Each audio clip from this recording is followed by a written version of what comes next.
France is entering into a whole new phase of political uncertainty following the resignation of Prime Minister Sébastien Lecornu. Lecornu stepped down less than a month after being appointed, and new elections are becoming increasingly likely but will not solve the fiscal problems.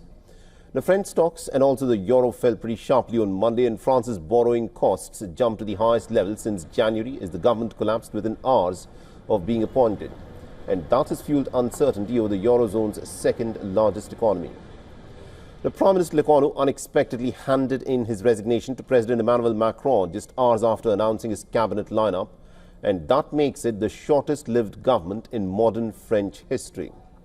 The path forward remains unclear, and President Macron is yet to announce his next steps, but calls for new legislation are growing louder across the political spectrum.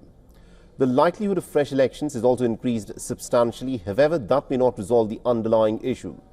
The political deadlock is affecting the fiscal planning, and the recent developments may mean that the chances of passing the 2026 budget before the year may have diminished further.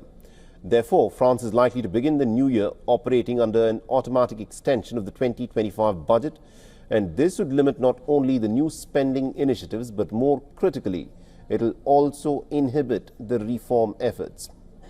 Now, this delay means that the previously promised fiscal consolidation measures will not materialize, and the budget deficit, projected at about 5.4% of the GDP for 2025, will likely remain elevated, even in the unlikely event that a government is formed and a budget is passed.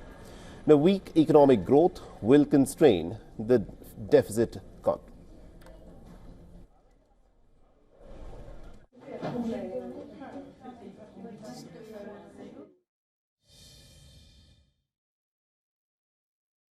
The crisis is unprecedented in France's modern republic, and it puts Macron in a terrible bind.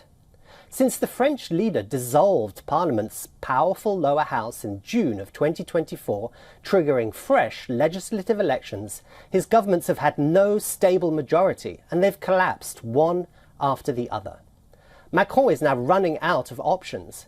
As a close ally of the president, the 39-year-old Lecornu had been seen as perhaps being Macron's last best bet at building consensus in the bitterly divided parliament behind important issues for France. Foremost amongst those is the government budget for next year. All of that is in turmoil now.